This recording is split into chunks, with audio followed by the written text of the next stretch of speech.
ദൈവത്തിന് സ്തുതി. പ്രഭാതകിരണത്തിലേക്ക് സ്നേഹവന്ദനം. ഭാഗം 2008. ഇന്ന് ജൂൺ മാസം 30 ഈ ആണ്ടിലെ 181 ദിവസത്തിലെത്തി. അതെ, 6 മാസത്തിന്റെ അവസാന ദിനമാണ്. എത്ര വേഗമാണ് 6 മാസങ്ങൾ കഴിഞ്ഞത്. സുറിയാനി സഭയെ സംബന്ധിച്ച് ഇന്നൊരു വലിയ പെരുന്നാൾ ദിനമാണ്. 12 അപ്പോസ്തലന്മാരെ സഭ ഒരുമിച്ച് ആദരവോടെ അനുസ്മരിക്കുകയാണ്. കഴിഞ്ഞ കുറച്ച് ദിനങ്ങളായി പ്രഭാതകിരണത്തിന്റെ പുലരികളിൽ അപ്പോസ്തലന്മാരോടൊപ്പം തന്നെയായിരുന്നു നമ്മൾ ഓരോരുത്തരുടെയും യാത്ര. ഇടറിപ്പോയ, വീണുപോയ, വല്ലാതെ പതറിപ്പോയ, ഉലഞ്ഞുപോയ നമ്മൾ ഓരോരുത്തരുടെയും ജീവിതത്തെ കുറെ കൂടി ഒന്ന് ബലപ്പെടുത്താനും ഉറപ്പിച്ചെടുക്കാനും മുമ്പോട്ടുള്ള പ്രയാണത്തിൽ ക്രിസ്തുയേശുവാകുന്ന പ്രത്യാശയുടെ പ്രകാശം കണ്ടെത്താനും ഒക്കെയായിട്ട് ഓരോരുത്തരും ഈ ദിനങ്ങൾ ഏറെ സഹായിച്ചിട്ടുണ്ടാവും. അതുകൊണ്ട് തന്നെ 12 അപ്പോസ്തലന്മാരെ ഓർക്കേണ്ട ദിനത്തിൽ അരുതാത്തൊരു ഓർമ്മയിലേക്ക് പോവുകയാണ്. 12 അപ്പോസ്തലന്മാരുടെ ഗണത്തിൽ ഉൾപ്പെട്ടിരുന്നതും എന്നാൽ പിന്നീട് സ്വയം അവിടെ നിന്ന് ഇറങ്ങി പോയതുമായ ഒരാളുണ്ടല്ലോ, ഇസ്കരിയാത്ത യൂദ, ഒറ്റിക്കൊടുക്കപ്പെട്ട യൂദ. യോഹന്നാൻ ശ്ലീഹായുടെ സുവിശേഷത്തിൽ കുറച്ച് പരാമർശങ്ങളൊക്കെ ഉണ്ട്. ഒന്ന് വായിച്ച് പോകേണ്ടതാണ്, കണ്ടെത്തേണ്ടതാണ്. എന്താണ് അവിടെ സംഭവിച്ചത്?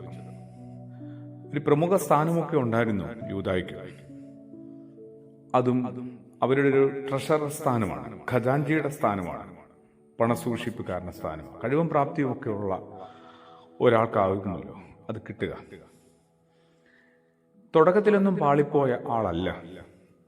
ഏത് മനുഷ്യന്റെ ജീവിതത്തിൽ എപ്പോൾ വേണമെങ്കിലും പാളിച്ചകൾ വരാമെന്നും വീണുപോകാമെന്നുമൊക്കെ സാധ്യതകൾ നിലനിൽക്കുന്നുണ്ട്. ക്രിസ്തുയേശു പോലും ഒരുപാട് ആവർത്തിച്ചൊരു പദമാണ് ജാഗ്രത. ഉള്ളിന്റെ ഉള്ളിലെ ഉണർവാണ് ജാഗ്രത. കുറെ കൂടി ജാഗ്രത കാട്ടാമായിരുന്നുവെന്ന് എനിക്കും എൻ്റെ ജീവിതത്തിൽ 100 വട്ടം തോന്നിയിട്ടില്ലേ? തീർച്ചയായിട്ടും ഉണ്ട്. അതുകൊണ്ട് തന്നെ ഒരു മോശം മനുഷ്യനെ ക്രിസ്തുയേശു കൂടെ കൂട്ടിയതൊന്നുമല്ല.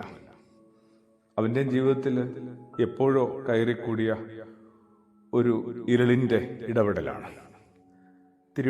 തിരുവത്താഴത്തിന്റെ ആ ഒരു ശുശ്രൂഷയുടെ ഭാഗം വായിച്ചാൽ അന്ധകാരമായിരുന്നു എന്നാണ് പറയുക. യൂദാ പുറത്തേക്ക് പോയതിനെ കുറിച്ചുള്ള പരാമർശം. പുറത്ത് ഇരുട്ടായിരുന്നു. അത് പുറത്തെ ഇരുട്ടിനെ കുറിച്ച് മാത്രമല്ല, യോഹന്നാൻ ശ്ലീഹായും ഓർമ്മപ്പെടുത്തുന്നത് ഇറങ്ങിപ്പോയ യൂദായുടെ അകത്തെ ഇരുട്ടിനെ കുറിച്ചും കൂടിയാണ്. ക്രിസ്തുവാകുന്ന വെളിച്ചത്തെ കുറെ കൂടി ഉള്ളിൽ ഉൾക്കൊണ്ടേ മതിയാവും. ക്രിസ്തുവാകുന്ന വെളിച്ചത്തിൽ കുറെ കൂടി ജീവിച്ചേ മതിയാവും. അങ്ങനെ ആവുമ്പോഴാണ് എൻ്റെ നിങ്ങളുടെയും പാതകൾ നമ്മളുടെ കൃത്യമായ ലക്ഷ്യത്തിലേക്ക്, വിളിക്കപ്പെട്ട ദൗത്യത്തിലേക്ക്, ഏറ്റെടുത്ത നിയോഗങ്ങളിലേക്ക് എത്തുകയുള്ളൂ. എന്തായാലും എല്ലാവരും ആഹ്ലാദത്തെ അന്വേഷിക്കുന്നവരാണ്, ചെറുതും വലുതുമായ ആഹ്ലാദങ്ങളെ. കുറ്റബോധം തരാത്ത ആഹ്ലാദങ്ങളെ അന്വേഷിക്കാനായിട്ട് യൂദാ ഒരു പാഠമാണ് നമ്മളെയും പഠിപ്പിക്കുന്നുണ്ട്. തിരിഞ്ഞു നോക്കുമ്പോൾ ജീവിതത്തിലെ മിക്കവാറും എല്ലാ ആഹ്ലാദങ്ങളുടെയും ഒടുവിൽ വല്ലാത്ത കുറ്റബോധം ഉണ്ടാകുന്നു, അല്ലേ? അങ്ങനെ കുറ്റബോധങ്ങളില്ലാത്ത ആഹ്ലാദങ്ങളെ അന്വേഷിക്കാനായിട്ട് നമ്മൾ പഠിക്കേണ്ടിയിരിക്കുന്നു. അതൊരു വലിയ പാഠമാണ് കേട്ടോ.